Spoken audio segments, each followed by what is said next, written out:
Yes, all of the Twitch emojis. What's up, guys? Hello. Hey, let's get the ticker on. Let's do the whole thing. Let's do this. Oh, news dump. No, I don't think we're doing that. There we go. How's everybody doing? I'll put the beats back on.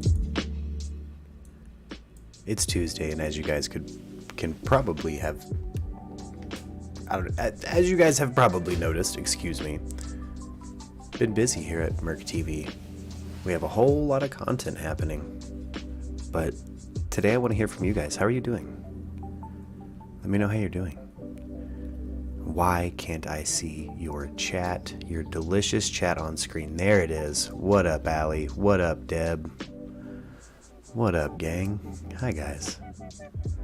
Get in here. Let's hang out. I have no plan for the day, but I definitely left space for times like this, where maybe we could get a couple of hours in and just talk to each other. Maybe catch up on the news together. At some point, I'm also going to make News Dump like an edited show that I do, kind of like Minute Music Reviews or Murk Plays. But, yeah. Oh, heck yeah, Allie. Oh, Lux and I are doing really good. Been really busy, but really good. A lot of work going on right now. A lot's been just popping off, but that's good. It's good when things pop off because they always need the work. Let's see here. Let's get our window captures going. There we go. Boom. Guys, I'm in Discord. What's up? Get in here, let's hang out.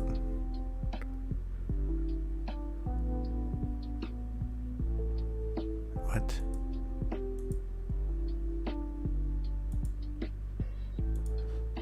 Boom. I got the news pulled up if we want, if we feel like it. If we feel like going down some rabbit holes or exploring. Heck yeah. Deb's been busy. Everyone's been busy, the world's getting back into action. Post-COVID, we're all going back to work and doing what we do, and it's really nice. Really, really nice, honestly. But everybody be sure to check out the content hitting the homepage of MURKtv on YouTube. A lot of edited content coming out, a lot of stuff, daily releases. Two daily releases every Monday through Friday. You get a minute music reviews and a Murk Plays. And another reason to smash that notification bell is I go live when I got the time. All gaming streams from now on are going to be on Twitch. So if you are on YouTube and you really enjoy the gaming, or if you enjoyed the live gaming, that's all on Twitch now. So hop over to Twitch, MURKtv official, give me a follow. Let's game together too. Everybody's talking about Nancy Pelosi today in the news. We got wildfires, floods in Kentucky. We really have the world kind of catching fire today, guys. So I don't particularly care to go too deep into the news. I thought maybe we could find a rabbit hole, see where it goes. Unexpected discovery from NASA's James Webb Telescope. Well, that sounds right up my alley. Let's check that out.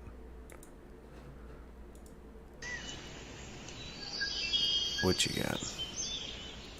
Unexpected discovery from NASA's James Webb Telescope imaged a supernova 3 billion light-years away. The American Space and Aviation Administration's NASA James Webb Telescope has captured a dying star 3 billion light-years from Earth for the first time. This event, called supernova, occurs when a star's energy runs out, and the celestial body thus completes its life. Rad. The unexpected discovery could open up an entirely new field of study, the researchers said. The James Webb Space Telescope surprised scientists by unexpectedly detecting the explosion of a dying star. Better than I have in over a week.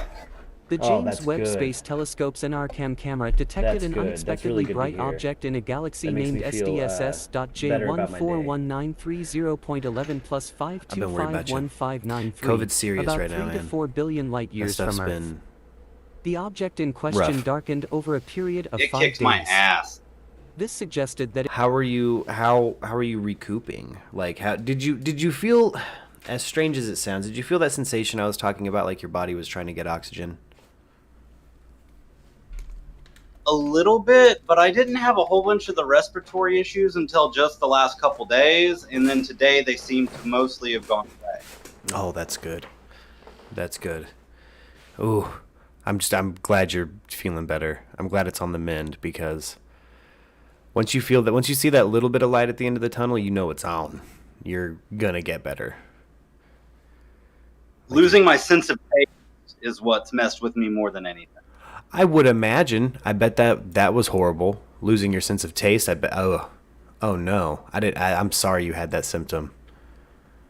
Oh, Allie says she's hope you're feeling better.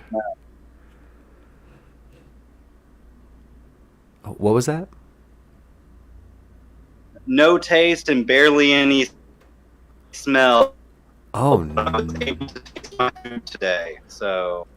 Oh no. The nose smell would kill me. You know, it killed my synesthesia. For some reason, I still had my sense of smell and taste, but I wasn't having the same kind of like memories and dreams and things like that. Like music wasn't tasting like things, and that sucked. To give you an idea, I literally used 3 full droppers of eucalyptus in the shower and couldn't smell it. Oh man. Whoa. Pure essential oil. Whoa. Yeah. Yeah, if your neighbor could smell it, then you should definitely smell it. That sucks. That sucks. Well, but I'm on the mend, and that's all that's important now. Yeah. Guys, go get vaccinated. You want to come near me personally? You better get that vax. I ain't trying to. I got these unvaxxed homeless people smoking fentanyl out back. If I want COVID, I'll go rub it up on them. If you come around me, have that vaccine in your blood. Or a doctor's note.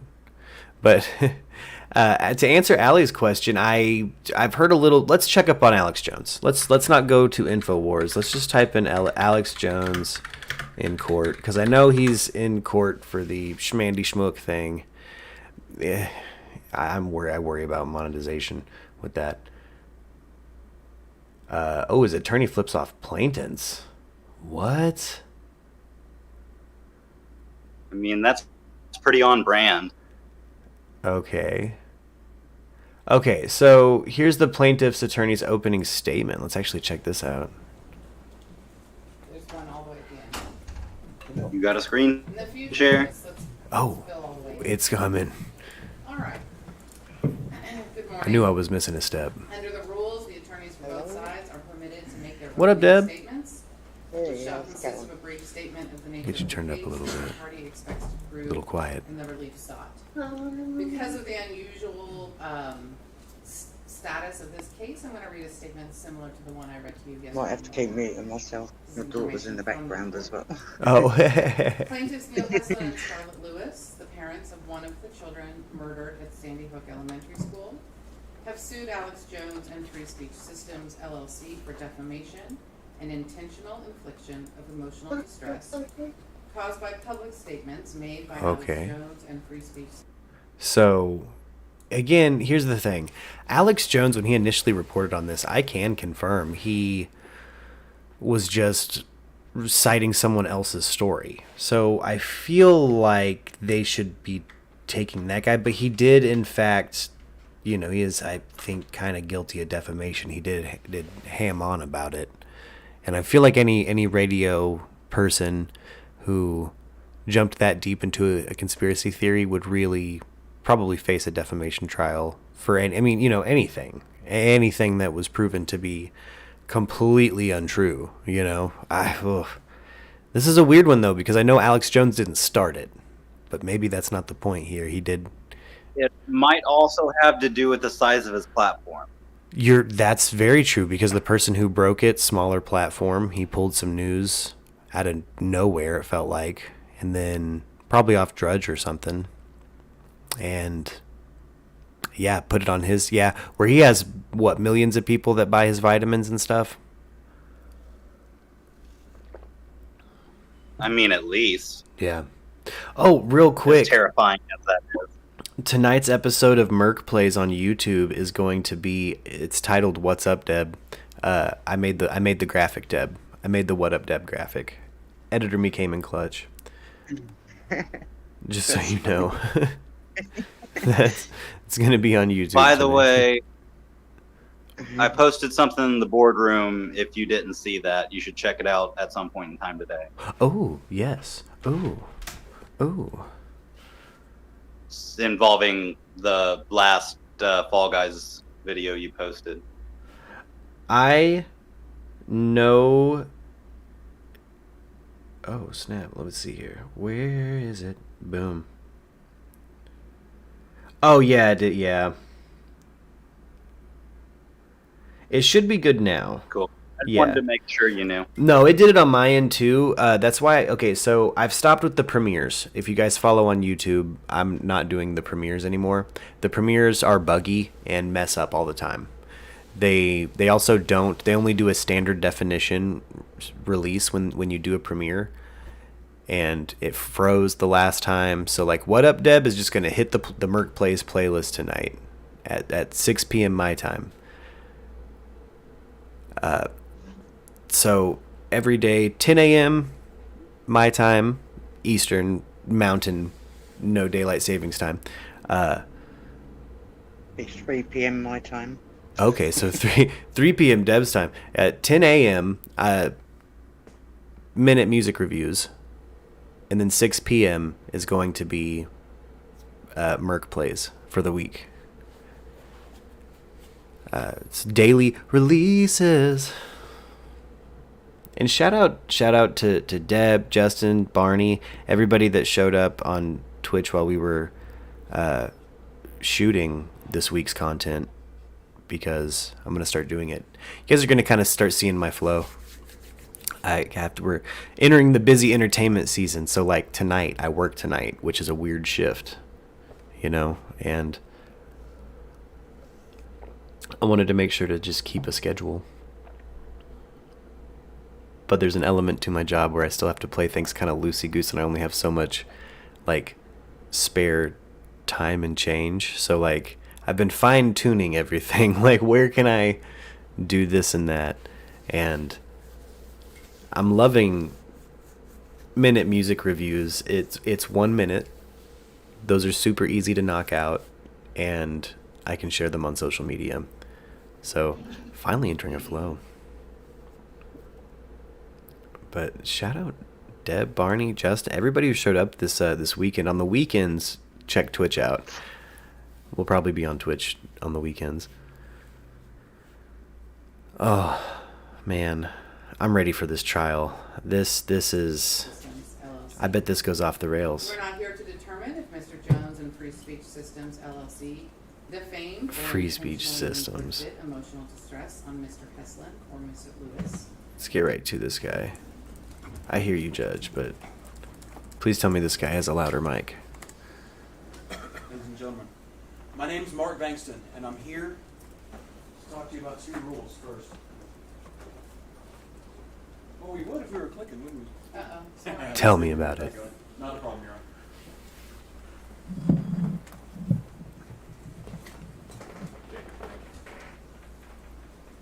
Like I said, Mark Bankston. I first want to talk to you about 2 rules. 2 rules. This is the first rule.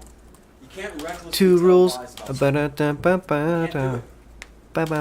do it. You know, like 2 Cause princes. someone damage, you're responsible. This is the second rule.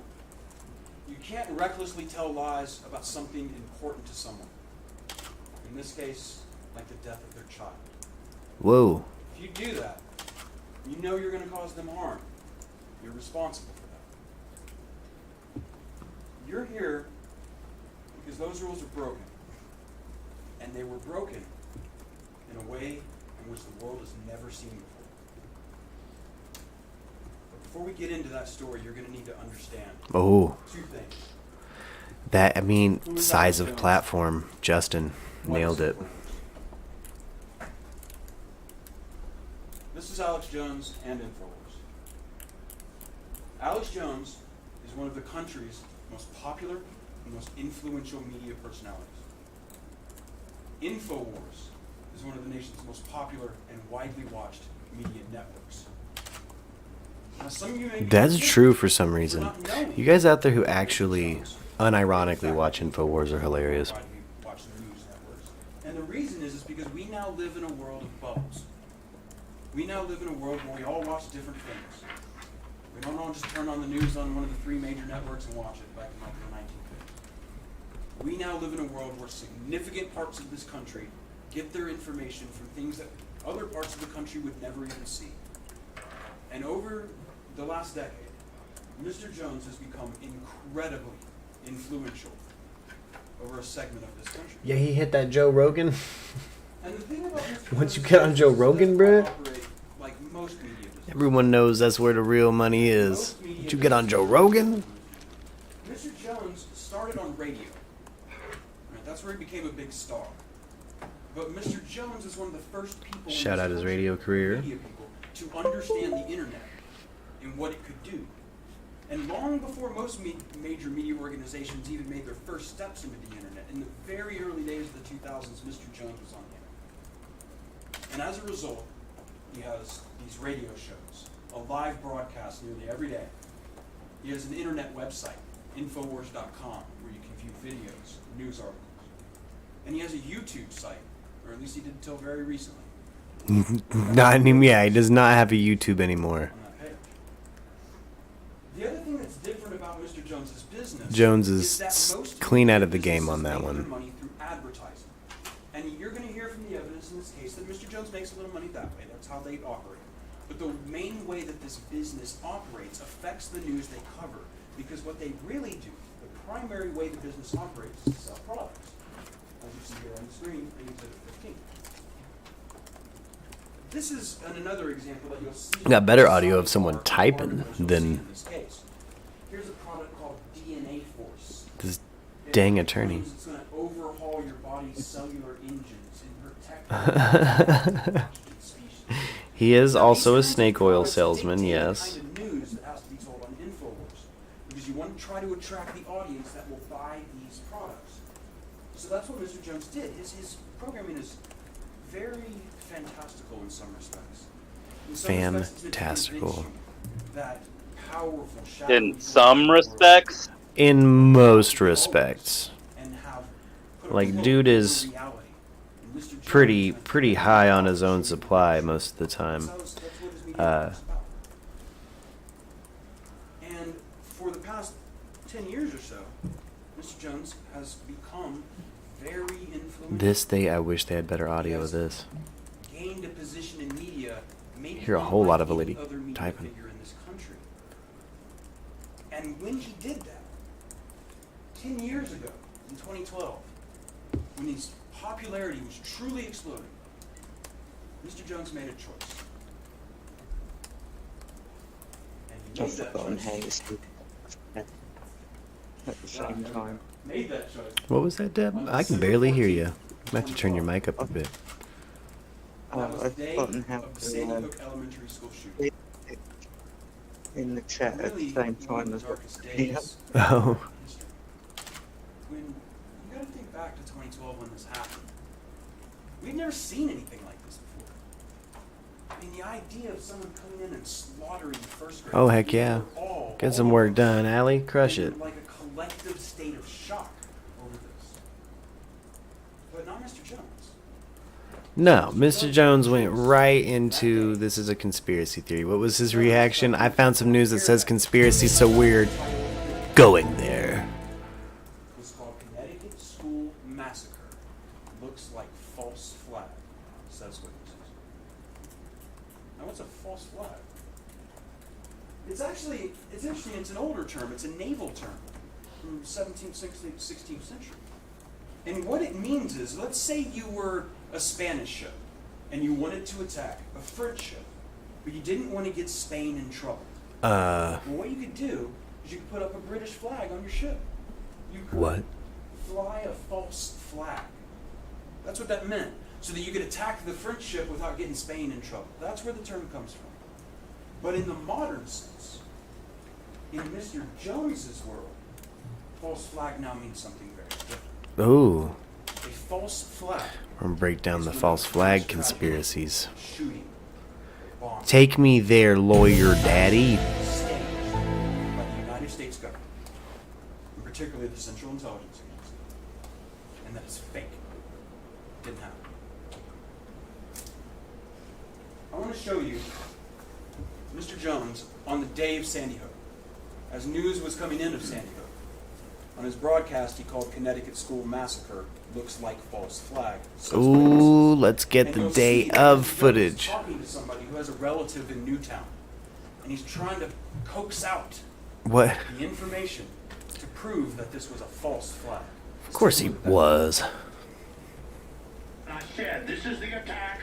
Look, people got to find the clips the last 2 months. I said they are launching attacks. They're getting ready. I can see them warming up with Obama. They've got a bigger majority in the Congress now, in the Senate. They are going to come after our guns, look for mass shootings. And then magically it happens. They are coming. They are coming. They are coming. As you'll come to see, when Mr. Jones says magically, we still have our that's gun. sarcasm. Yeah. Mr. Jones means that it was planned. They didn't take guns. They never did those things. We're not in FEMA camps. What conspiracy other... I mean, see, he hasn't had one that's actually a hitter in a while, has he? He hasn't been right in a minute. Yeah, I can't think of any. Yeah. This guy. This guy. That it was all staged. That's what he's talking about. And over the next couple of weeks, you will see in this Yeah, case. thanks, Obama. Of the broadcast That's of Jones's December, Mr. Jones attitude. continually was churning this idea that Sandy Hook was fake. By just 1 month after the shooting, Alex Jones, who would become patient zero for the Sandy Hook hoax, he had created a sensation. And by a month later, he had aired an entire episode entitled, Why People Think Sandy Hook is a Hoax. No. And for some of you, I think that it hit me right at the beginning is why? Why is he doing this? It's guns. It's about guns. Mr. Jones knew that his audience were worried about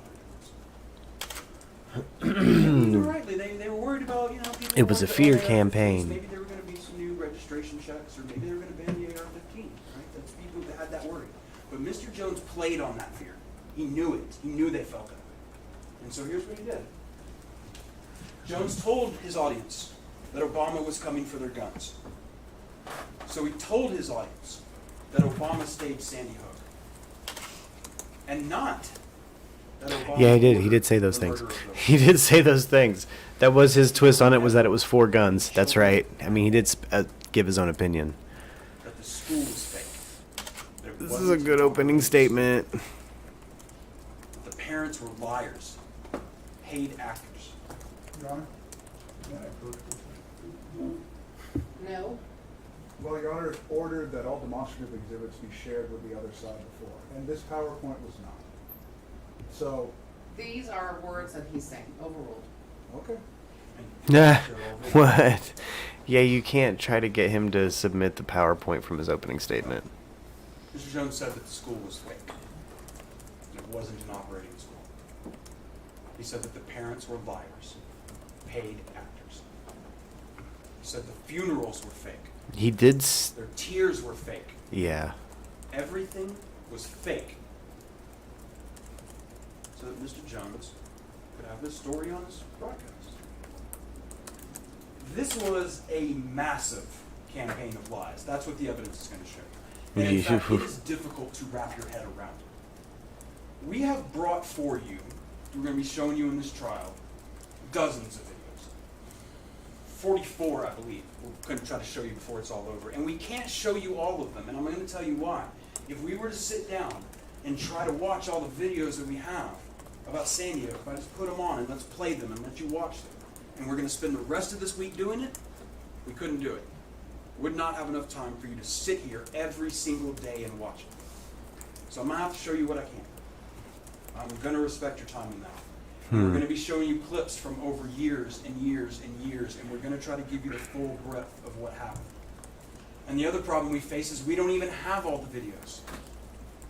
We know there's more out there. You're going to hear testimony about that. You're going to hear expert witnesses talk about it. We don't have it all. We can only show you what we do have, right? That no one really even knows how massive this was, because some of that is lost to the sands of time. Whoa. But this was done. This massive campaign of lies was accomplished because Mr. Jones recruited wild extremists from the fringes of the internet who were willing to be as cruel as Mr. Jones needed them to be. The first one of these is a man named Wolfgang Halbig. You're going to hear a lot about this man during this trial. Wolfgang you Halbig. will hear, was a former Florida state trooper. And then apparently he started some sort of security business. And Mr. Halbig was on InfoWars all the time. They just had him on over and over and over. Because Mr. Jones needed somebody who could pretend like they were going to support him. And Mr. Halbig was willing to do that for a time. Exactly, I want to Arianthe. show you of the Arianthe many gets the times reference. Mr. Halbig was on. Let's first Yes. watch this first clip from Exactly. September 2014 in an episode entitled Connecticut PD has FBI falsify crime statistics. All right, and what you're going to see in this video is Mr. Jones describing Mr. Halbig, and then I want you to pay attention because you're going to see something very strange. You're going to see Mr. Jones do mocking imitations of the parents crying to try to say that they're fake. You're going to see Mr. Jones say that there are photos of their children that prove that they're still alive. Man, this is... Just take a look at what Mr. Jones said there. We're fearless, folks. Support us. Support Wolfgang. This is not a game. They are hopping mad. We're covering this. CNN admits they did fake scud attacks on themselves back in 1991, 1990. Would they stage this? I don't know. Do penguins live in Antarctica? Yeah, for real, Arianthe. This guy's ridiculous. Wolfgang W. Halbig's our guest, former state police officer that worked for the Customs Department, and then over the last decades created one of the biggest, most successful school safety training groups, and he just has gone and investigated, and it's as funny as a $3 bill, and they've been... But man, Wolfgang, you dropped a bombshell of your scores of points, your 16 questions. If you've got a school of 100 kids, and then nobody can find them, and then you've got parents laughing on, and then they walk over to the camera and go, and not just one, but a bunch of parents doing this, and then photos of kids that are still alive, they said died. I mean, they think we're so dumb that it's really hidden in plain view. And so the preponderance, I thought they had some scripting early on to exacerbate and milk the crisis, as Rahm Emanuel said. But when you really look at it, where are the lawsuits? There would be incredible lawsuits and payouts, but there haven't been any filed, nothing. I've never seen this. This is incredible. That's Mr. Halbig you're seeing on the screen right there. Mr. Halbig will come on the show and they'll do interviews, and we'll see some from Mr. Halbig too. We're going to see some videos of him talking. Yeah. That's the guy that he would be bringing on these shows to talk about this over and over and over and over again. The following day, published this article on Infowars.com. This article reads, FBI says He sure no did, one Arianthe. killed Sandy. Now, let's just make this clear. Everyone now agrees. You're going to hear testimony from the author of this article. This is obviously wrong. You're going to hear. He didn't read the chart right. He just didn't scroll down. Yeah, Jones will blame the government for anything, honestly, if he can. If it'll sell him vitamins. If it'll sell him vitamins. The third most popular story ever. This was a viral sensation. Millions and millions of people saw this article. You're going to see the data on that. And when Mr. Jones realized the explosive popularity of these kinds of things, he doubled down. You gotta remember, we're 2 years out from Sandy Hook. No network is covering Sandy Hook anymore. Mr. Jones, though, saw how this was doing with his audience. It became an obsession at InfoWars.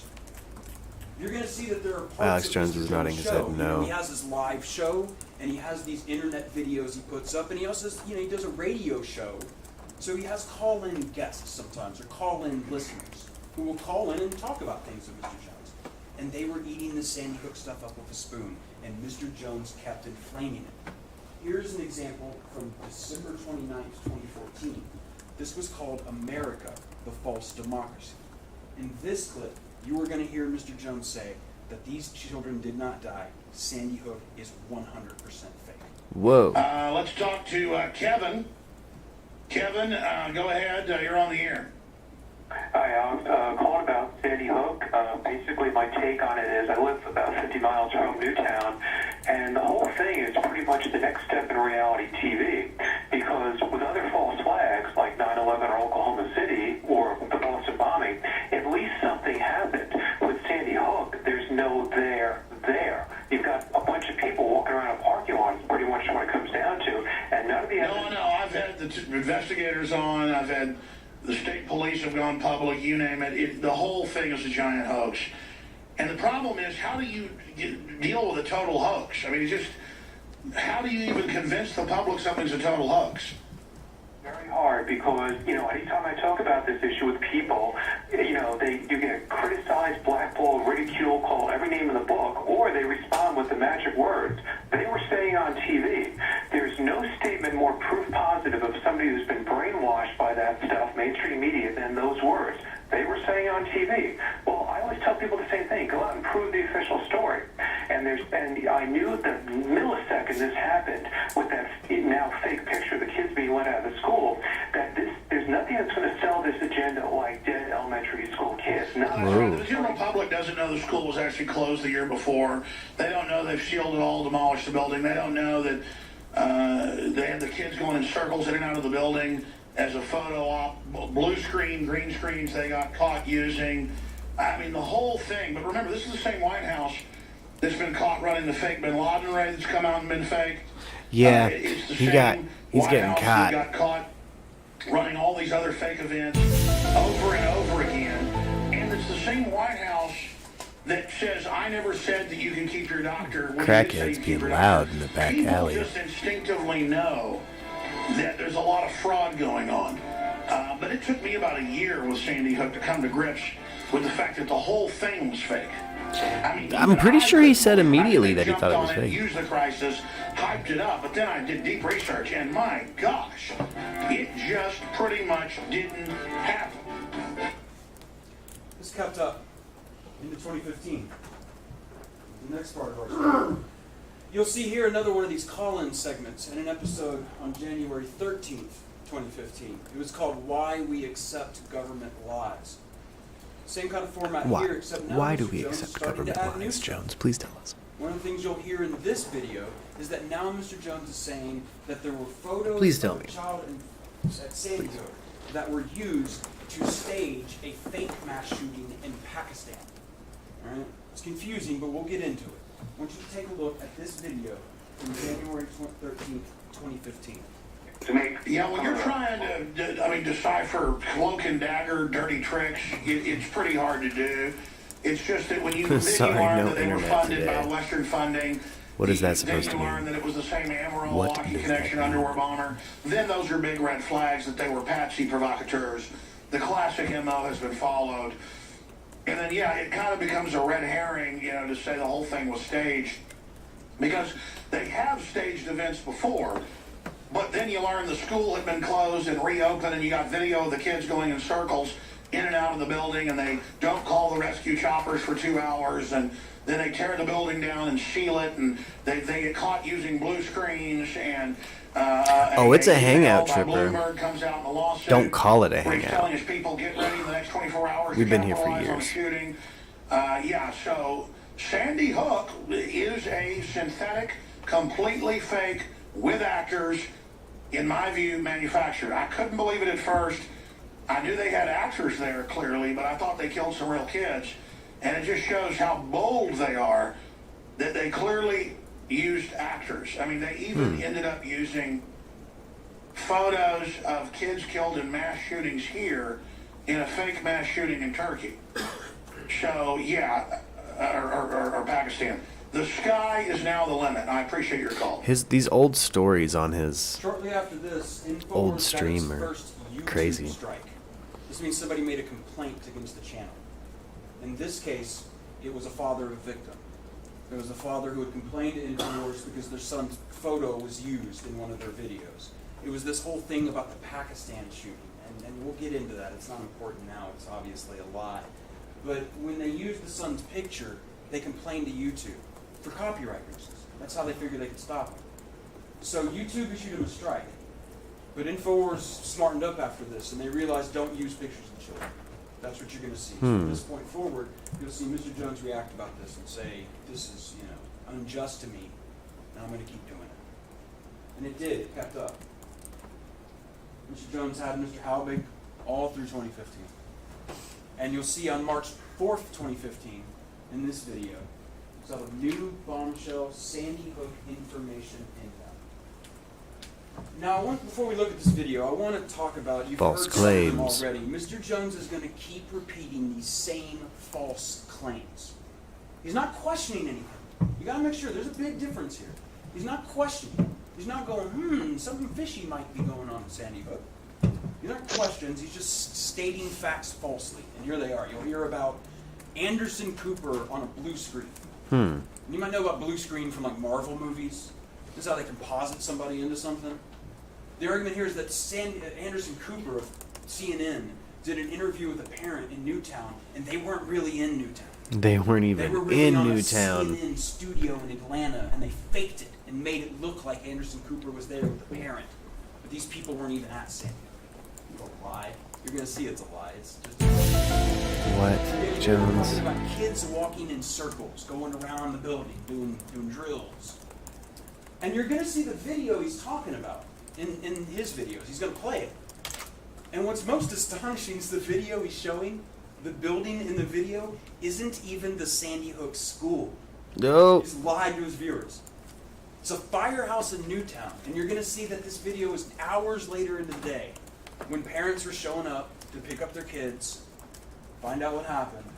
And there's a group of adults and teenagers and all walking around the building to get to the front of the building. And Mr. Jones tried to sell this to his audience to say that this was fake. It shows that it was the children were actually being let out of the front of the building and then back into the building. And he'll say, well, you should be getting them away from the building. It's not even Sandy Hook. It's not even the location, Jones. Men Dang. in SWAT gear caught in the woods. But you're going to That's see rough. video that proves that they actually knew that the video they're talking about, it's helicopter footage, was taken well into the afternoon, hours after the shooting, had nothing to do with the shooting, and you're going to find out it's some reporters who tried to get too close to the school, take pictures. It's all in the police reports, it's all public, but he tried to convince his viewers that these were CIA operatives or whatever, in SWAT gear to facilitate the shooting or something. Whatever false thing he thought was going on here. Let's talk about how the school was actually closed. I bet those parents had the It was worst not time an ever. operating school. That they just opened it up for this day to stock it full of people and did like a stage production, but it was all not real. And it's these kind of statements that you're going to see in this case, and the internal communications inside InfoWars. They knew this was a lie. They're not that. They know there's copious evidence. Someone's out there alarm that went off in Fort court. Worth and San Diego I thought that was open. my alarm. They were saying this knowing it was false. You'll hear him talk about a Michael Aw. Bloomberg email the day Thank you for the before. super Michael chat, Allie. Bloomberg is the former mayor of New York City. Heckin' And yeah. part of New what he's month, done new since goal. being mayors, he's been a real big gun control We'll get there. advocate, and they want to have their viewers believe that Michael Bloomberg sent an email to his supporters saying, hey, 24 hours from now, we're going to have a mass shooting. Everybody get ready to mobilize on it. As if Michael Bloomberg had foreknowledge that they were going to fake this shooting. You're not going to see this email because obviously it doesn't exist. It's made up. It is hard enough for the parents, as is, You're going to hear about rescue helicopters. Why weren't the rescue helicopters called? why would they send rescue You're going to helicopters to find out him? Mr. Jones doesn't know where the rescue helicopters were coming from. He doesn't know how close the hospital was to Sandy Hook Elementary. And you're going to hear that those EMS, they would have gotten there way faster than a helicopter from way far away. Yeah. You're going to hear all sorts of things about the ambulances and the EMTs. He tells his audience that they never even allowed EMTs in the building. And I'm guessing here so you don't have to get the EMTs in on the conspiracy, right? You just keep them out of the building, they'll never know it was all fake. It's garbage. EMTs went in that building, anybody can verify it. It's not hard to figure that out. Most of them giving interviews about Yeah. what they saw that day. It was the worst day of their lives. Busted Jones. You're going to hear about that response that day. And yeah, He was EMTs pretty high on his own supply back then, huh? I was going to tell you that they sealed He the was death pretty out certificates, there. and even owning one is a felony. That's on an InfoWars episode you're going to see. And the truth is, any one of you could right now call up Newtown Clerk, and get one for $20. Any of the victims. It's just a lie. You're going to hear him say, as you've already heard him say, that there are photos of the victims who are still alive. This is so disgusting. So Photos of the victims still alive. that I That's feel silly cruel, standing here and telling honestly. you that's false. But that's what I have to do in this case. That's where we're at. I want to show you a video of him saying all Aw, thank you, Allie. We're your first super these things. chat. Mr. Albert comes on the show again, You're the best. and let's listen to what Mr. Jones has to say. Mr. Halbig, thanks for coming on. Recap who you are. Recap why you question kind of the top 10 or 15 points that I know are on your website of why this doesn't add up. And then now they're really trying to seal everything when they could discredit us anytime they wanted to. Just tell us why Anderson Cooper's nose disappears, why it's blue screen. Just tell us why the people are walking in circles in and out of the building. It appears to be staged. Tell us why they said they didn't catch somebody in the woods when they did. Tell us why the school was closed before and then after, why they've sealed it all, why they've now torn it down. Tell us why Bloomberg sent out an email to his people the day before saying, get ready to launch an operation to capitalize on a mass shooting. Tell us why you didn't launch the emergency helicopters. Tell us why the ambulance is parked for an hour down the road. Tell us why this appears to be as phony as a $3 bill. Wolfgang, thank you for joining us. And you'll notice these aren't questions. Tell us why this happened. Because it did happen, according to Mr. Jones. It'd be like if somebody came up to you and said, tell me why you're a thief. Tell me why you're a liar. Tell me why you're a murderer. It's not a question. That's not what Mr. Jones was doing. You're going to see that by November 2015, there was more people getting involved in this. As I told you, Mr. Jones was recruiting wild extremists from the fringes of the internet. One of those gentlemen was a man named Jim Fetzer. Jim Fetzer, Heck yeah, Allie InfoWars cats. helped distribute his book, Nobody Died at Sandy Hook. Jim Fetzer was a former professor who, in his twilight years, started doing things like this. And Ooh, in his some of twilight stuff years, featured on older. Mr. Jones' show. And InfoWars wanted to help him. And you're going to see the internal emails in which InfoWars helps him distribute this book. This horrific book. The next month, it's important to know that at least a couple of people inside of InfoWars knew what was happening was wrong. They knew it. They didn't just know it, they warned him. Editor-at-large Paul Watson, the editor-at-large of the company, warned Mr. Jones in writing. Now, I know that's probably hard for some of y'all to see, so I'm going to read this to you. There's an email you will see. This is from Paul Watson, the editor at InfoWars.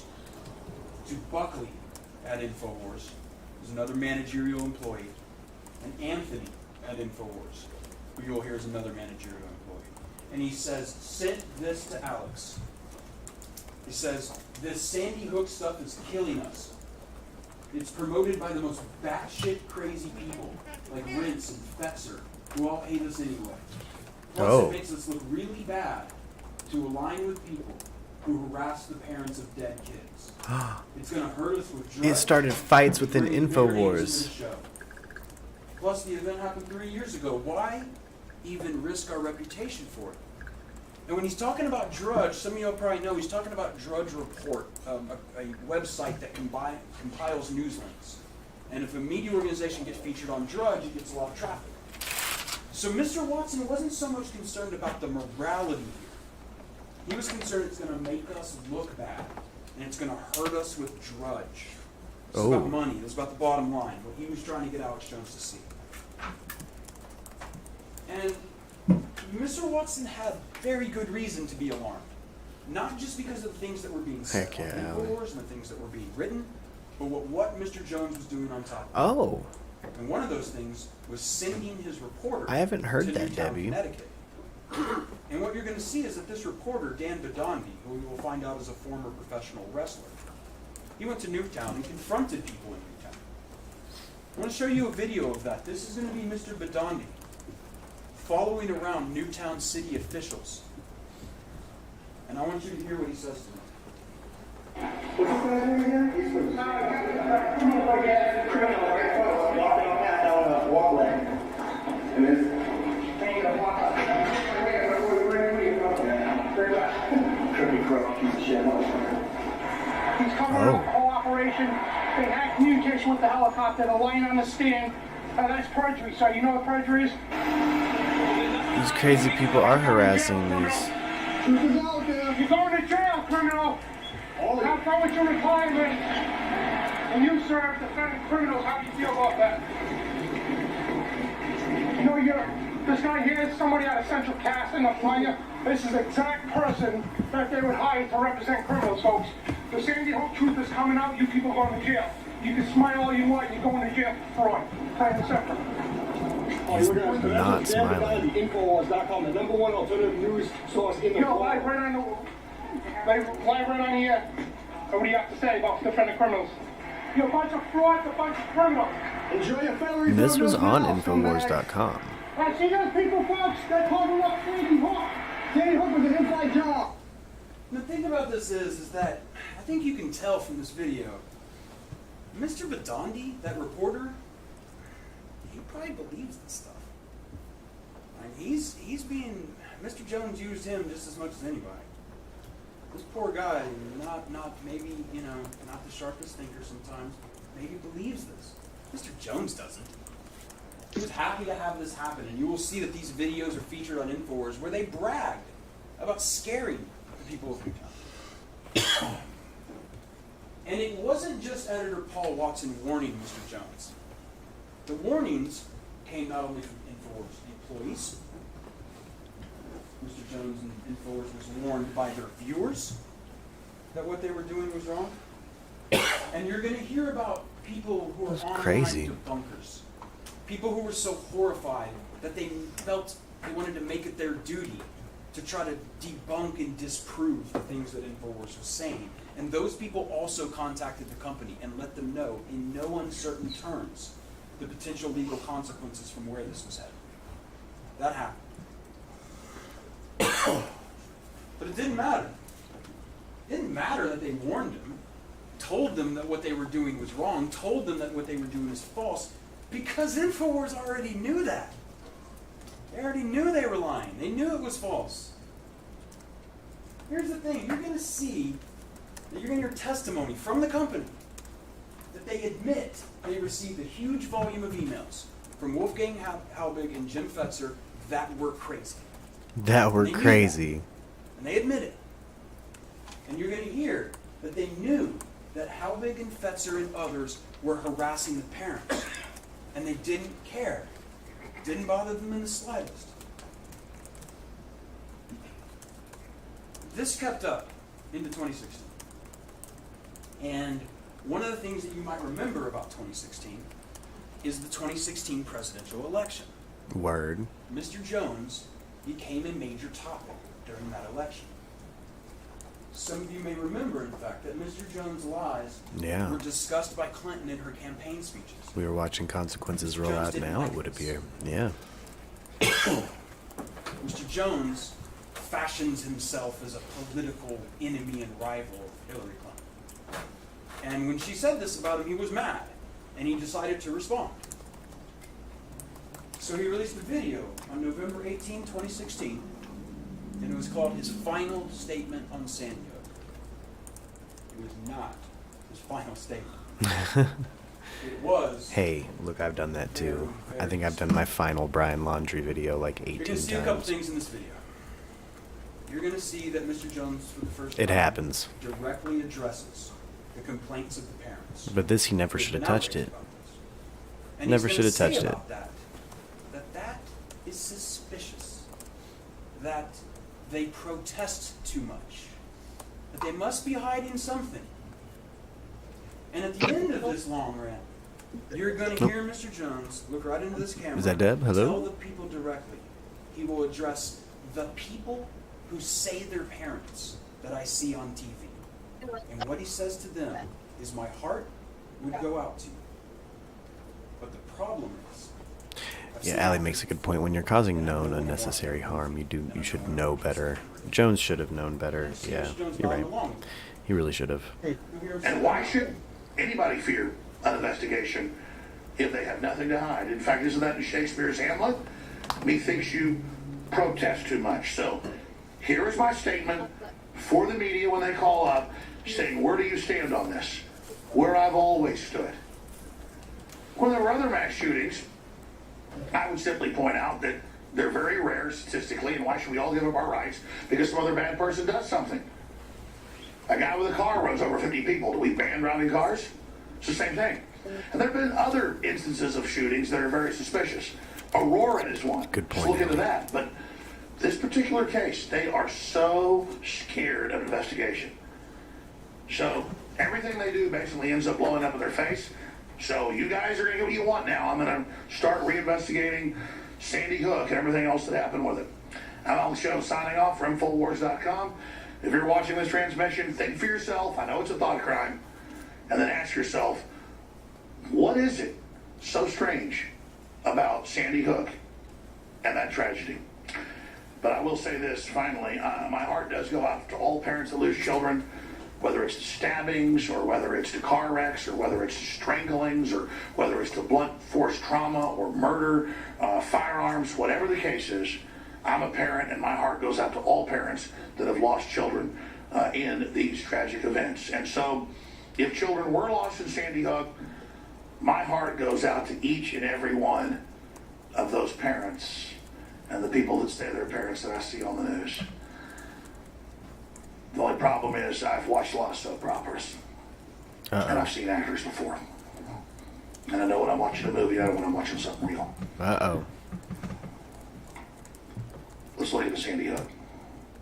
Funny thing, parents just off me all the way to the Parents of murdered children. Oh, no. Were emotionally distressed, outraged, grieving. And he looked straight into that camera.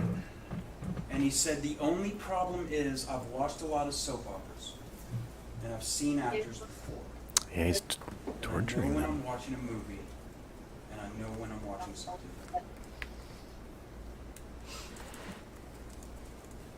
It kept going. It just kept going. It doesn't stop. 2017. And it's still going. They're still making videos saying it's 2017.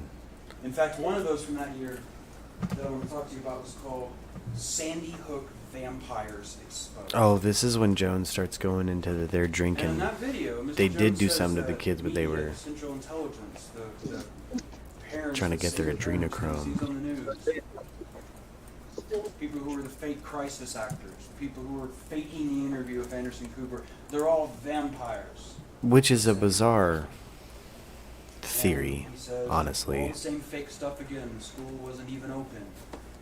It was rotting and falling apart. Didn't even look like a real school. And he asks, why haven't we seen any pictures of bodies? Him and his nightly news director, Mr. Dew, they wanted to see the bodies. And at this point, in 2017, they are at their breaking point. Oh. At this point, there had been an ongoing nationwide controversy that was all churned by Jones. There was Jones's public denial of their son's violent death. And they were getting harassment by Mr. Halbig and other followers of Jones. Yeah, crazy old man Halbig, crazy old man Fetzer. And so Neil made a decision, a very tough decision. He made the decision on June 19th, 2017. He decided he agreed to an interview with Megyn Kelly. I think some of y'all may remember Megyn Kelly used to have an NBC show. It's called Megyn Kelly Tonight. It's a news magazine. And he thought, when Ms. Kelly asked him if he would come on the show, because she was doing a profile about Mr. Jones, he thought, if I go on this show and I say, please stop, I'm a real dad.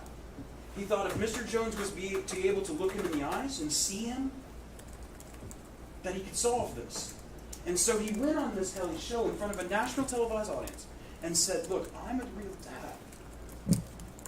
I lost my son. I buried my son. I held my son with a bullet hole through his head. Please stop. And Neil was hopeful. Neil was really hopeful that it would stop. It did not. On June 25th, 2017, InfoWars struck back. Oh. Directly at Mr. Hessman. They retaliated. And they did it in a disgusting way. Uh-oh. They aired a video that talked about Neil's interview on Megyn Kelly and said, one problem. Mr. Hesslin's a liar. Mr. Hesslin never held his child. He made up that story. And we can prove it. Because you see, according to InfoWars' version of events, the shooting was fake.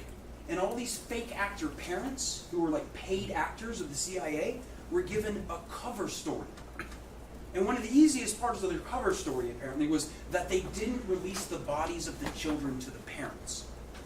And the idea being, if you don't have to worry about the bodies and all that sort of stuff, it makes it easier to pull off this fakery. So they had all these paid actors say, we never got the children. The bodies were never released to us. But the allegation here is that Mr. Hesslin forgot his cover story and said something that wasn't true, that he held his child. They did this by deceptively editing video images. The first is of this man. You're going to see this in these videos. What was that, Dad? This video about Mr. Hesslin. And this man is Dr. Wayne Carver. Oh, you'll have to go in your settings and turn your microphone up, I think. I don't think we can hear you. Had the incredibly difficult job of seeing those children out. I got you cranked on my end. And what you're going to see, the evidence will show you that Dr. Carver in this interview was talking about the process by which the children were identified. All right, they got all the children, and they got to get the parents to make contact, right? And he was talking about how the way you do that is through photograph.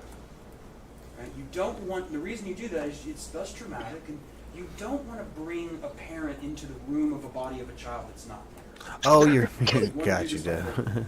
Make sure that you get them lined up. No, you shouldn't be muted on this That's end. what No, we you're go. not We'll muted. even say there's a time and a No, place you're for up close and personal. But first you you're on identify and loud. They actually edited this video in such a way to make it look like, oh no, the parents were only shown photographs of their children. Or that was the story anyway. And it's actually just a complete deception, sleight of hand by editing. Jones really okay. This is a powerful They do opening. the same thing This is a powerful with opening these statement. parents. This is Lynn and Christine McDonald. And Lynn and Christine McDonald, you'll see in this interview, we're talking about the process of being at the funeral home of their daughter. Oh. And her casket. And, you know, as a mom, when your child has suffered these kinds Gotcha, of Dad. injuries, you have to make a very difficult decision. And what that decision's whether to open that casket. And Miss McDonald made a decision not to. And you're going to hear, you'll hear expert testimony talking about this interview, where you'll see that Miss McDonald wanted her little daughter, she wanted to remember her just the way she was. So she didn't look And what InfoWars did is they took her interview and they cut her off mid-sentence and made it look like she was never allowed to see her children. Both of these things, all of this stuff you're going to see in this video, came from this anonymous blog post that had information from that gentleman, Jim Fetzer. Nope. Who InfoWars, you'll hear testimony, that they knew, at the time they published this broadcast, they knew Mr. Fetzer was crazy, completely unreliable. They didn't care. They were doing this to retaliate against Neil, who had the temerity, the audacity, to stand up on national television and tell him to stop. That's what this was for. I want you to see that video. Let's play that now.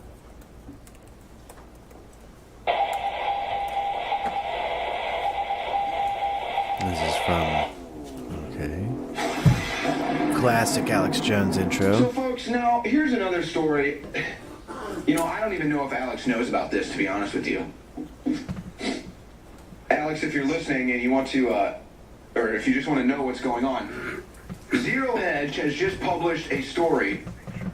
Megyn Kelly fails to fact-check Sandy Hook father's contradictory claim in Alex Jones' hit piece. Now again, this broke. I think it broke today. I don't know what time, but featured in Megyn Kelly's expose, Neil Heslin, a father of one of the victims, during the interview described what happened the day of the shooting. And basically, this is when they were still in all-out war with fact checkers on Megyn this Kelly. have said cannot be accurate. He's claiming that he held his son and saw the bullet hole in his head. That is his claim. Now, according to a timeline of events and a coroner's testimony, that is not possible. And so one must look at Megyn Kelly and say, Megyn, I think it's time for you to explain this contradiction in the narrative. Because this is only going to fuel the conspiracy theory that you're trying to put out, in fact. So, and here's the thing too. You would remember, let me see how long these clips are. You would remember if you held your dead kid in your hands with a bullet hole. That's not something that you would just misspeak on. So let's roll the clip first. Neil Heslin telling Megyn Kelly of his experience with his kid. At Sandy Hook Elementary School, one of the darkest chapters in American history was a hoax. I lost my son. I buried my son. I held my son with a bullet hole through his head. Neil Heslin's son Jesse, just 6 years old, was murdered, along with 19 of his classmates and 6 adults, on December 14th, 2012, in Newtown, Connecticut. Yeah, I dropped him off in 904. That's when we dropped him off at school with his book bag. Hours later, I was picking him up in a body bag. Okay, so making a pretty extreme claim that would be a very thing vivid in your memory, holding his dead child. Now, here is an account from the coroner that does not corroborate with that narrative.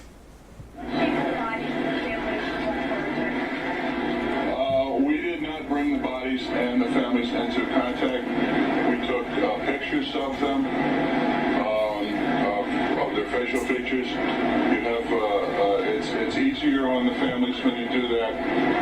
There is a time and a place for up close and personal in the grieving process. But to accomplish this, That's insane. Dude was referring to when he was allowed to, when he had cat. Owen Schroyer. You can control the situation. Don't speak on losing a child if you're lost a child. Oh my gosh. People don't know what it's like. It's going to be hard not to have been able to actually see her. Well, at first I thought that, and I had questioned maybe wanting to see her. Okay, so just another question that people are now going to be asking about Sandy Hook. The conspiracy theorists on the internet out there that have a lot of questions that are yet to get answered. I mean, you can say whatever you want about the event. That's just a fact. So there's another one. Will there be a clarification from Somebody in Heflin court or was Megyn losing a Kelly? lung that day, huh? I wouldn't hold your breath. So now they're fueling the conspiracy theory claims. Unbelievable. We'll be right back with more. Then he just hops right into jamming Muse. Alright guys, I'm going to go grab a bowl of cereal, and we will be right back. Gonna deafen here in Discord for just a bit. And stay tuned, guys. We'll come back and we'll watch the defense's opening statement. We'll give Alex Jones his time. We'll let his attorney speak on MURKtv. Alright, see you guys in just a second. Like, share, and subscribe.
cereal was great, if anybody wants to know.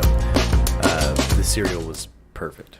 Honey bunches of oats, guys. Shout out Lux. Lux grabbed some cereal this morning, or last night. She grabbed it at a mysterious time, and Catwomaned it in to save my life, it would appear. And, ooh, it was so good. Okay, so we've heard the majority of the prosecuting attorney's opening statements in the Alex Jones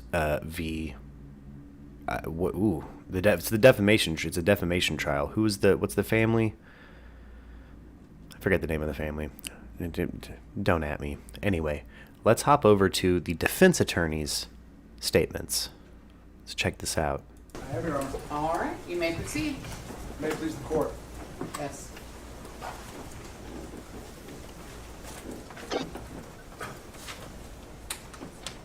We heard a lot about rules at the beginning of the personal injury lawyer's presentation. I'm going to tell you the most important rule I learned as a young lawyer. Let's get wasted.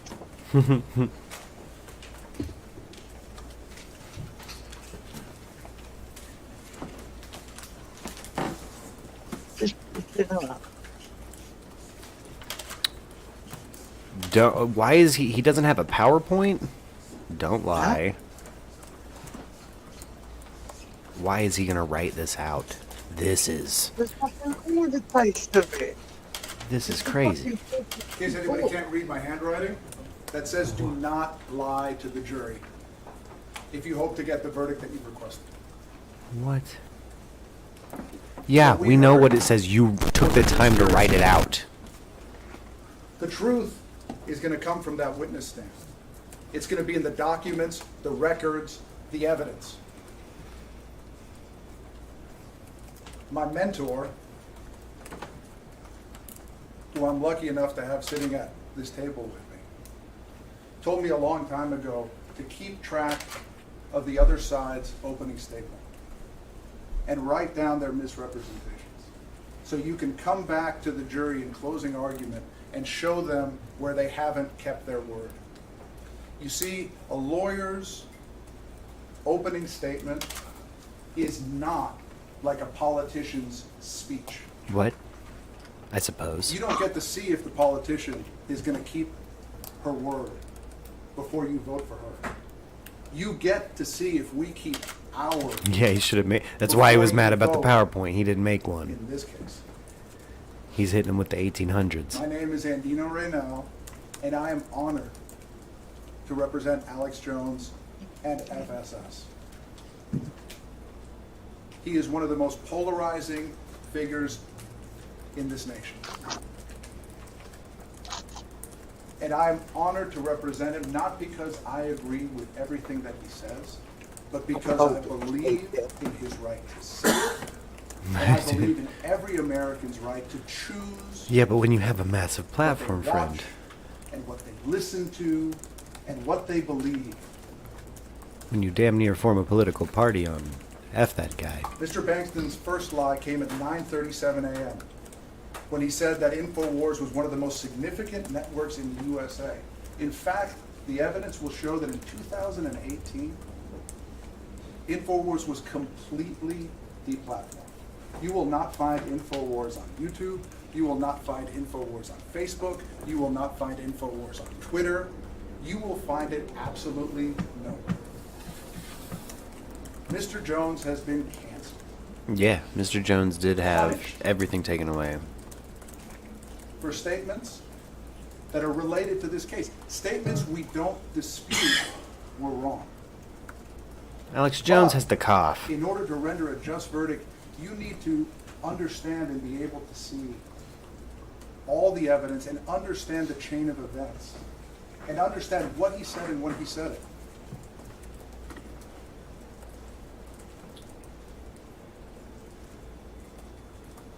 I'm going to take my time, and I promise not to go on for too long. To first tell you a little bit about this case, go through a timeline of events, and then lay out why we believe the evidence will show that we should receive the verdict. I mean, we'll see.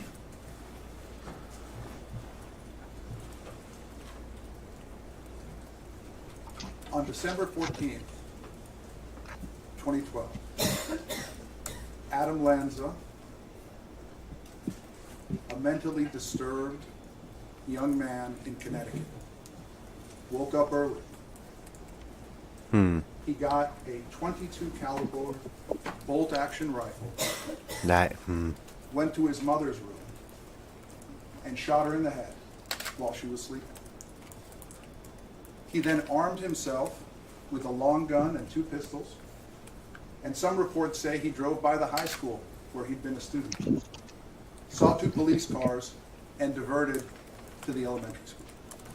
He shot his way in and killed 20 first graders, 6-year-olds, and 6 school employees. It was truly an act of a mentally deranged person, so it did happen. He created pain that would last a lifetime. Alex Jones was 1,500 miles away in Austin, Texas, dropping off his own 6-year-old at school. When he heard about the event, he was shocked and saddened, just like everyone else in America. He was also suspicious. Alex Jones has hosted a show called InfoWars since the late 1990s. He started out on Austin Public Access. InfoWars is a talk show where Alex Jones discusses, and some of the people who work with him, discuss conspiracy theories. And they discuss government cover-ups. And they discuss lies told by the mainstream media. And they try to give an alternative view. Mostly it's a college. So let's discuss what happened and go through the years. I want to clarify something. Because you're going to watch the videos. The videos are the most important part of this. Not cherry picking little snippets, but actually watching the videos. And I hope you hold the plaintiffs accountable. You're going to hear that Alex Jones was concerned about the government's response on the day of Sandy Hook. You're going to hear that he suspected the government, that he thought the government might have been involved. You are not going to hear him say that he didn't think any kids were killed at any time in 2012 or 2013, okay? So when you watch those videos, and watch them, when he says staged an attack, he means they committed an attack, okay? When he says false flag, he means the government attacked its own citizens to try and achieve a political end. Alex Jones doesn't trust the government. Millions of Americans don't trust the government. So let's talk about 2012. A fair point.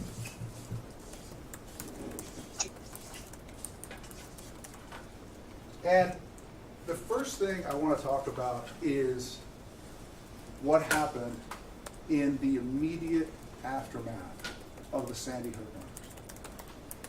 There was, and you'll see Alex, you'll be able to watch his response to it.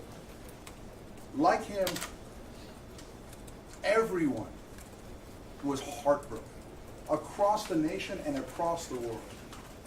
And they showed their sympathy for the people of Newtown, Connecticut. You will hear from the witness stand, there were over 500,000 letters, cards, drawings. There were so many toys sent to the town because it had happened right around Christmas. So many toys sent around the town that they had to get a separate. Is there just somebody bumping They had to get a jam in that separate courtroom? mail sorting facility to distribute the toys to other places. Millions of dollars went to the United Way to support the family. President Obama got on a jet and flew there the next day. I mean, not to mention every senator from Connecticut, every mayor, every town politician, people from around the world gathered to mourn. The mainstream media also went. Unfortunately,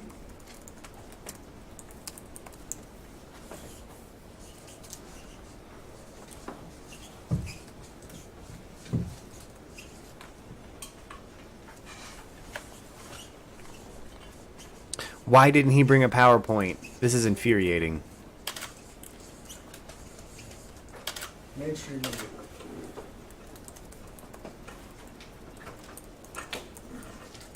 Some of the people who went to Sandy Hook, and the evidence is going to show that Sandy Hook wasn't different from any other school shooting. I mean, we live in a nation divided. If you're blue, every time there's a school shooting, it's America's the most dangerous place in the world, and we need to ban the AR-15. And if you're red, every time there's a school shooting, it's, again, here they are, taking advantage of a tragedy to try and infringe upon our rights. Unfortunately, that's just the way things work in this country. And it was no different at Sandy Hook. Hours after the event, CNN, every major news source was there, interviewing people, broadcasting. The evidence is going to show calling for gun legislation. InfoWars, back in Austin, was also covering it in 2012 and 2013. It was big news. And InfoWars never contested that the children were murdered in 2012 or 2013. You'll watch the videos. I was surprised. I don't have them ready to play. You'll watch them, okay? Assess them yourself. They were covering it, and they were saying that it was being botched, mishandled, and used to push gun legislation. And you'll hear from the witness stand, they will admit to you that the investigation and the coverage of the event was botched at first. I mean, I don't know what we have now. There's an enormous report. But you will hear covered that CNN misidentified the shooter and put this man's picture up from Hoboken, New Jersey for 4 hours and said that he was the real killer. You will hear that there was another, well, at least they reported that there was another man in handcuffs outside. You will hear that it was reported, and you'll see it in the video, that there were people who were arrested. There was chaos.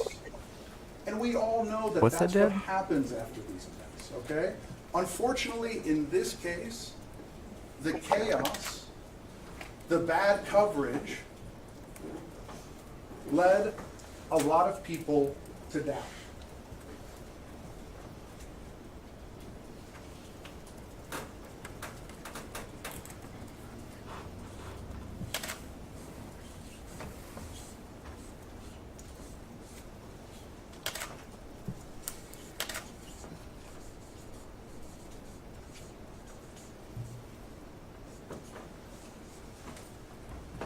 People who became known as truthers or the truth community. The These were truth hundreds community. or even thousands of Sheesh. Americans who got together on Facebook and on Twitter and on YouTube and discussed the event and pointed out what they saw as inconsistencies in it that they believed suggested that there was a cover-up, that the government wasn't being forthright about what had happened, okay? And some of these people are very, very extreme.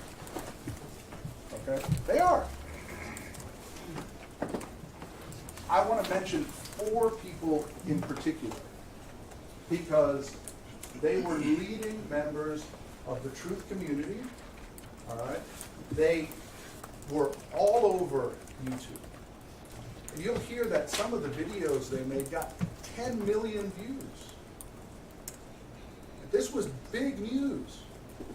And InfoWars was covering the questions that people have.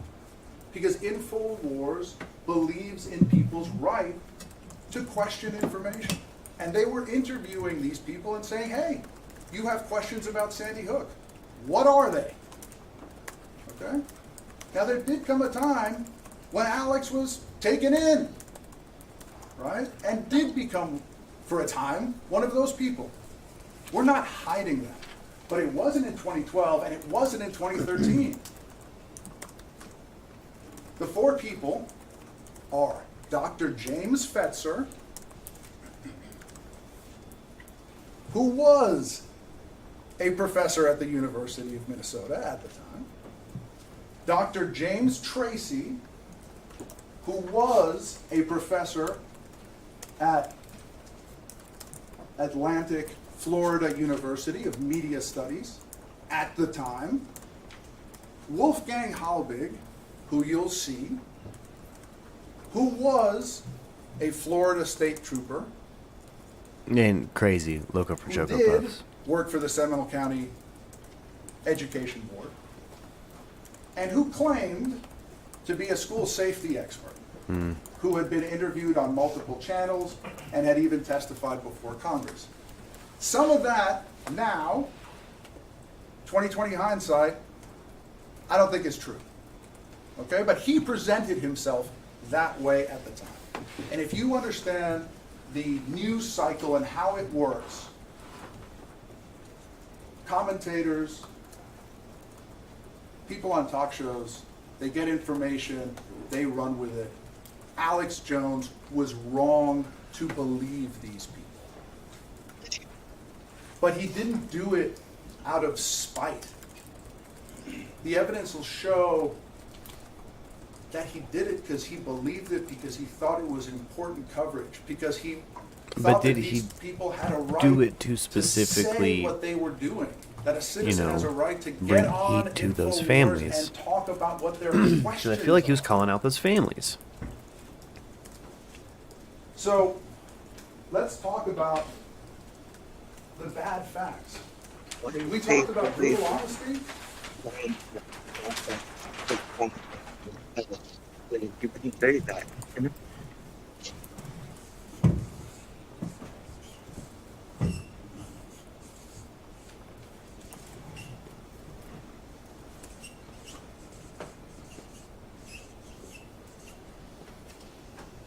2014 to 2015 in the summer. For the rest of it.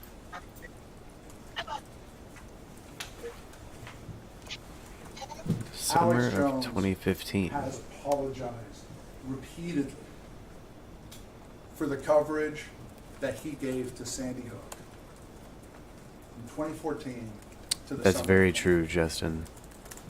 And he has every reason. He does. They trusted people that they shouldn't have trusted. Yeah. It created a lot of tension at his company. There were arguments about it. But he felt the show was important, and he aired it. He regrets that now, and he said so. The thing you have to remember about Alex is that he has been talking about conspiracy theories and taking on the elites, whether that is the Bush administration or the Obama administration or the Clinton administration. He's been the outsider for a really long time. And by the time we get to 2014 and 2015, he felt he had seen what he perceived as so many lies and so many cover-ups and so much hand-washing of the facts that he had become biased. He was looking at the world through dirty glasses. And if you look at the world through dirty glasses, everything you see is dirty. important for you to know, I don't think there's any evidence that is going to come from that witness stand that Mr. Heslin or Miss Lewis ever watched this show during this period. And I can assure you that there will be no evidence that Mr. Jones or any member of his staff named Mr. Heslin or Miss Lewis during this time. Okay? So he didn't name the family during So just that to time. recap where we are, 2012, 2013, InfoWars is covering Sandy Hook with a slant that children were really murdered, but there's a government cover-up and potentially government involvement. That doesn't say that Mr. Heslin and Miss Lewis aren't the parents of a dead child. It doesn't. So we get to this period, and it ends in July.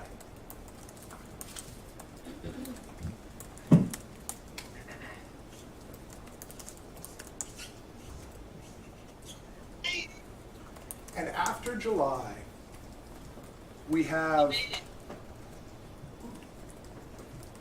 quiet from InfoWars on this topic. I would object to the reasons you just discussed about the motions to claim that InfoWars was quiet in July. So remember that I'm free to discuss what I believe the evidence will show you. You are free to discuss what the evidence would show, but liability has been established in this case, and you are close to the edge on that. So please be more careful. Liability has been established and you are close to the edge on that. Dang.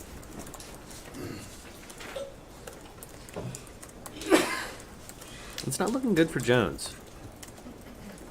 Now let's talk about 2016.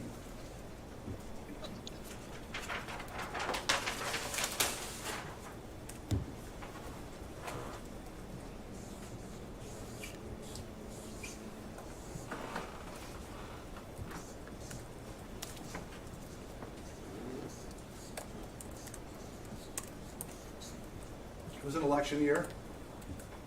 It was a very contested election.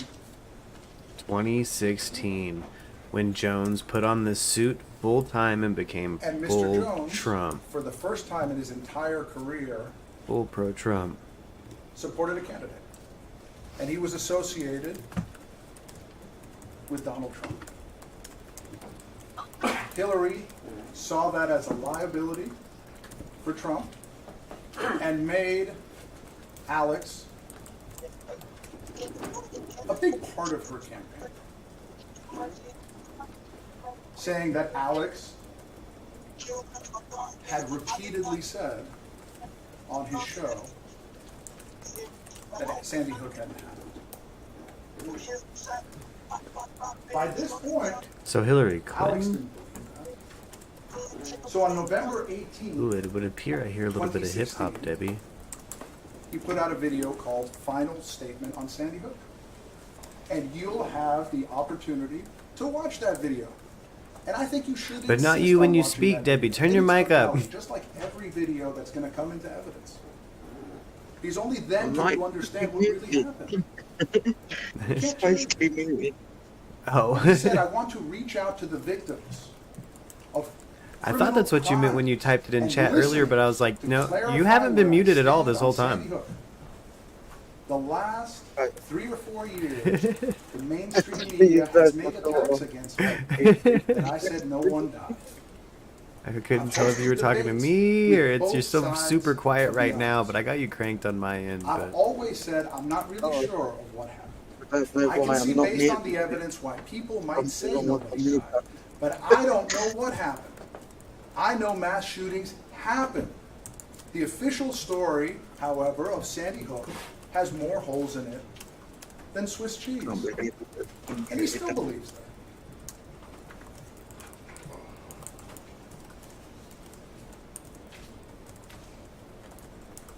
That's it. Only statement on Sandy Hook for the whole year. He said it has more holes in it than Swiss cheese. That's all he said for 2016. And Hillary was openly saying, like, oh, he said it was, yeah. So, I mean, I see what he's getting at, but again, like, he said it. I can't believe it. Megyn Kelly's no friend to Donald Trump. Yeah. Unbelievable. And she decided that she was going to run a hit piece on Alex Jones about this issue. Alex Jones hadn't brought it up since November. She brought it up. She decided to air a show where she would confront Alex, who she got to interview. Jones really should have by picked one of his misrepresenting friends the to purpose of defend the him. story. You're right. I agree. And juxtapose it Justin. with an interview with Mr. Heslin. Alex had never said Mr. Heslin's name. He'd never said Miss Lewis's name.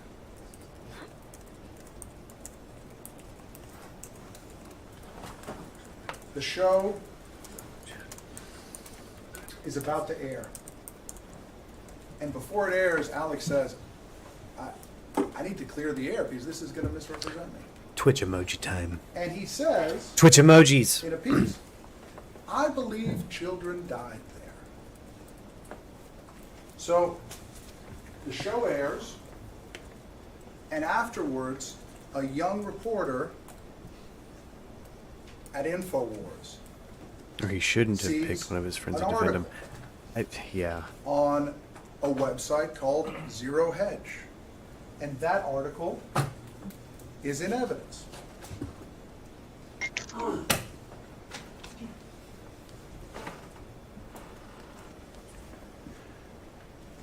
And the judge has already found InfoWars, or Free Speech Systems, parent company for InfoWars, and Alex Jones guilty for those statements. But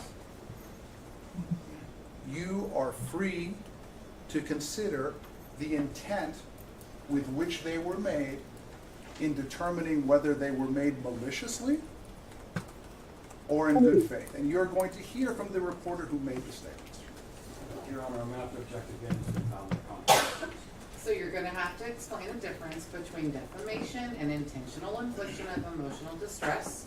Intentional infliction of emotional distress, for which Alex Jones and Free Speech Systems LLC have already been found liable, includes the state of mind of the actor, which means it has already been established that the acts they took to inflict the emotional distress were intentional. Oh. Defamation does not include that in the same way. So you're going to have to clarify that if you're going to go down that path. I think the court has already clarified.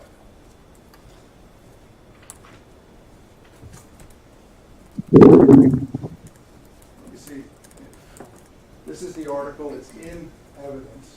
I'm going to move this because I'm sure that most of you can't see it.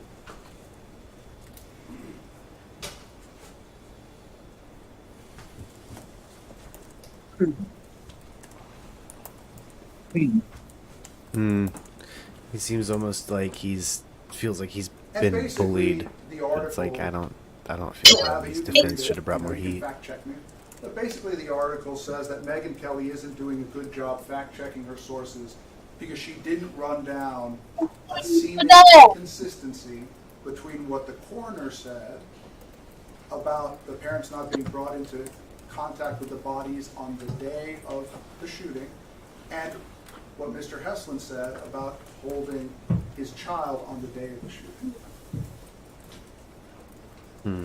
And interestingly,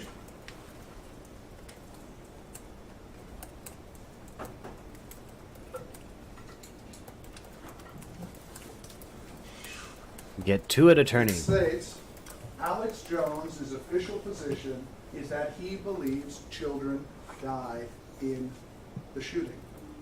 In fact, during a 2014 account of a hearing before the Newtown Board of Education, an InfoWars journalist did not dispute that Adam Lanza had perpetrated the shooting. Said that Adam Lanza didn't perpetrate. Wait, what? What does this dude say? This dude's.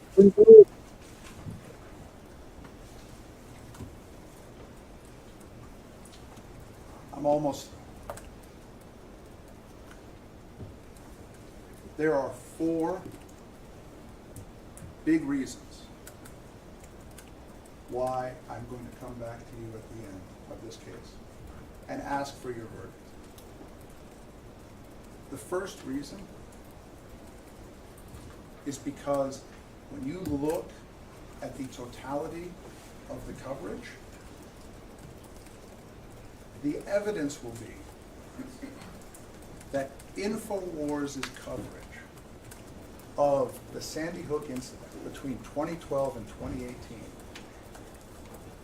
was less than 0.5% of its total coverage. It was barely 27 hours. I can object again? This entire comment? He can say this, he's gotta show it. Okay, thank you, Your Honor. Less than 1/2. And remember rule number 1, the lawyer who lies deserves to lose. Okay? Less than 0.5% of total coverage on the show. Okay. And important to add to that is, remember, you got CNN and Fox and every other newscast covering this issue, right? Especially back Less in than 0.5% of the coverage. InfoWars How are you going to is a- prove that? is a whisper in a hurricane. If all the footage is gone. Point number 2. Lost to the sands of time. Sandy, the no one died As the Sandy Hook lie prosecuting attorney put it in his opening statement. did not begin with Mr. Jones. It began with Fetzer and Tracy and Hallvik and a guy named Steve Pachenik, who was a former State Department official and a psychiatrist. They were 4 of the most prominent among thousands of people who were saying this. Oh, word, Debbie. Yeah. YouTube, The headset's not working. Twitter, I can hear the background more than I can hear you.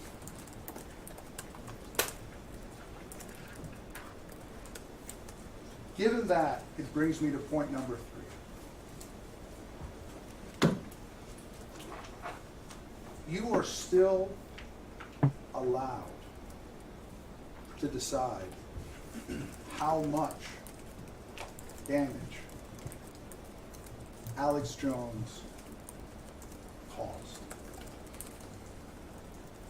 And in doing so, you can assess whether his words made their way to the ears of the plaintiffs.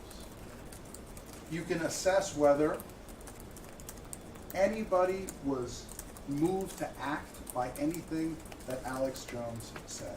Yes, so many people And the were. evidence will show that They already he did clearly not showed that in the. cause the harassment.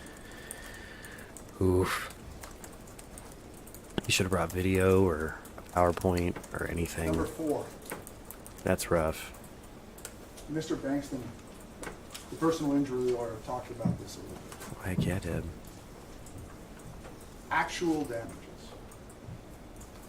The first question you're going to be asked to answer is actual damages. You will see no evidence that it was Alex Jones, the talk show host, and not Adam Lanza, the mass murderer, that caused the mental anguish that is honestly suffered by Mr. Heslin and Ms. Lewis. The videos are so important. The videos are important, I suppose. Did you bring any, homie? I want to, before I sit down, I want to make a couple more points. Number one, Alex Jones has apologized repeatedly for it. And I expect he'll do so again here. Alex Jones has already been punished.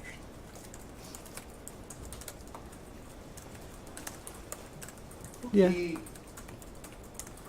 Because of this case, he lost all his access to the internet. Millions of dollars. Canceled. That's true.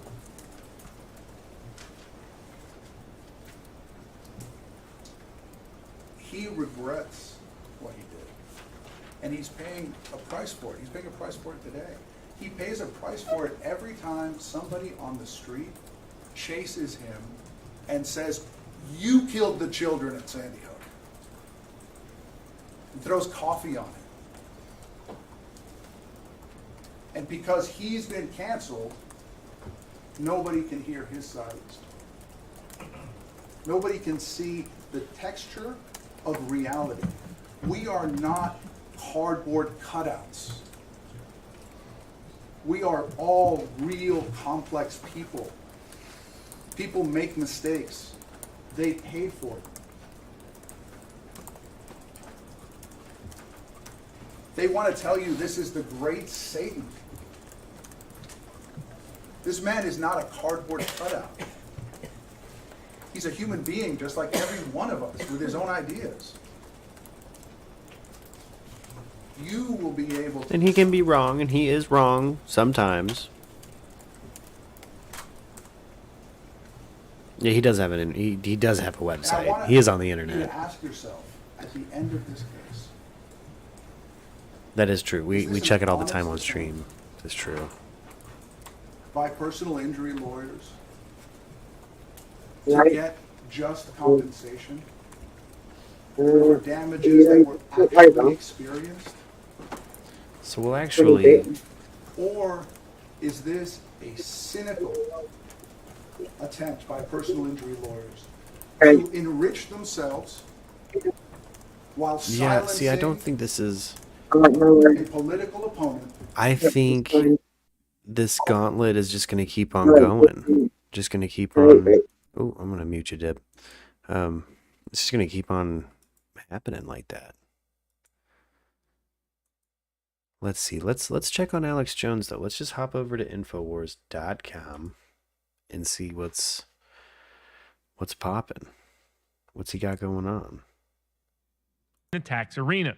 The same is true in terms of the good faith defense, in terms of your own subjective beliefs, regardless and independent of the source guest of host, those not beliefs. Owen Schroyer If you have or a sincere Alex Jones. good faith belief that your conduct is complying with the tax laws, then once again, dissent or disagreement over the tax laws, which is what was the foundation of the United States of America, is not grounds for federal prosecution or punishment, is not grounds for criminal conviction. Oh, A he's good mad about faith people defense, protesting like taxes. a reliance defense, is a complete defense, even if it turns out your attorney, your advisor, your accountant was wrong in the reliance context, even if it turns out the court says that your beliefs about the tax law were also wrong, if you sincerely and in good faith believe them, then it is a complete, full, and robust defense against the wave of IRS prosecutions, the wave of IRS investigations, the wave of IRS audits that are coming, especially for those identified on gun registries and in other places as dissident groups that the Biden administration dislikes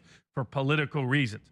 They want to weaponize the IRS by empowering the IRS, by hiring hundreds of new IRS people to go out and harass ordinary Americans and small businesses all across America with new taxes being imposed that have such complex calculations. They're just now figuring out their 15% minimum corporate income tax meant to bring us into a globalist tax system, and that globalist tax system then being used as the predicate and premise in order to create a global digital currency system, the latter having major problems because of the failed globalist war on Russia. Interesting.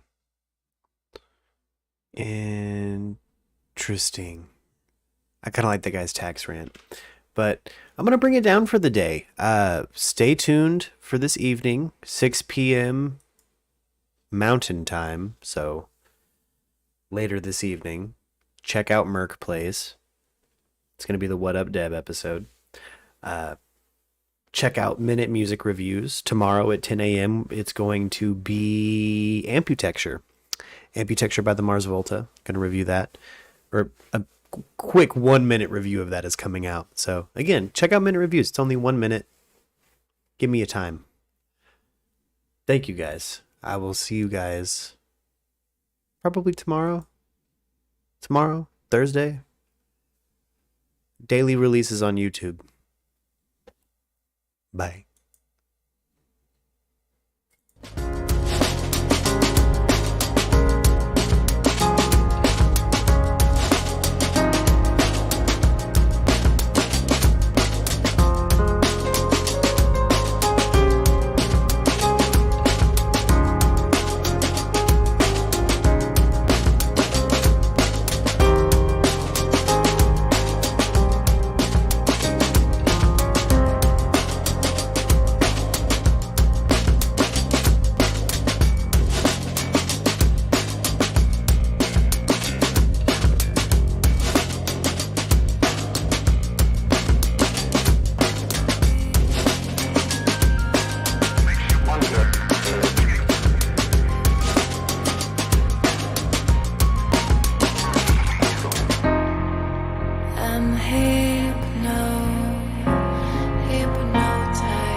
Smash that thumbs up. And guys, check out Thicket Craft Forge